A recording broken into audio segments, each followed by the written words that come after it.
નમસ્કાર ખેડૂત મિત્રો, આજના તારીખે આપણે લઈને આવ્યા છીએ તમારા માટે ખાસ ખેડૂતો માટેના અગત્યના સમાચાર. ચાલો જોઈએ આજના દિવસના 5 મુખ્ય સમાચાર.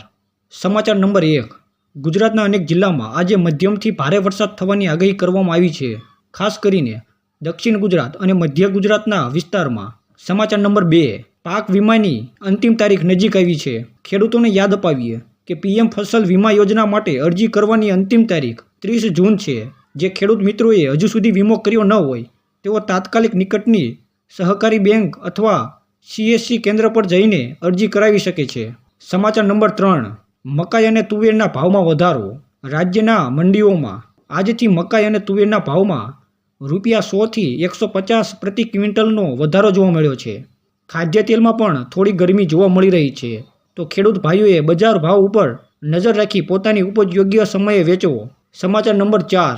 ખેતી માટે મફત સલાહ કેમ્પ યોજાશે. આવતા રવિવારે તારીખ 30 જૂનના રોજ બનાસકાંઠા અને અમરેલી જિલ્લામાં કૃષિ વિભાગ દ્વારા મફત ખેતી સલાહ કેમ્પનું આયોજન કરાયું છે. અહીં જમીન ચકાસણી, બીજની પસંદગી અને જૈવિક ખેતી વિશે માર્ગદર્શન મળશે. સમાચાર નંબર 5. ખેડૂત પરિવહન સહાય યોજના ફરી શરૂ.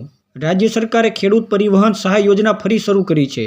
હવે ખેડૂતોને પોતાની ઉપજ મંડીમાં લાવવા માટે ભાડાની સહાય મળશે. અરજી માટે ઈ-ગ્રામ કેન્દ્ર કે નિકટતમ કૃષિ કચેરીનો સંપર્ક કરો. આજના ખેડૂતો માટેના સમાચાર અહીં પૂર્ણ થાય છે. આવા જ અપડેટ્સ માટે જોડાયેલા રહો અને અમારી યુટ્યુબ ચેનલને સબસ્ક્રાઈબ કરવાનું ભૂલશો નહીં.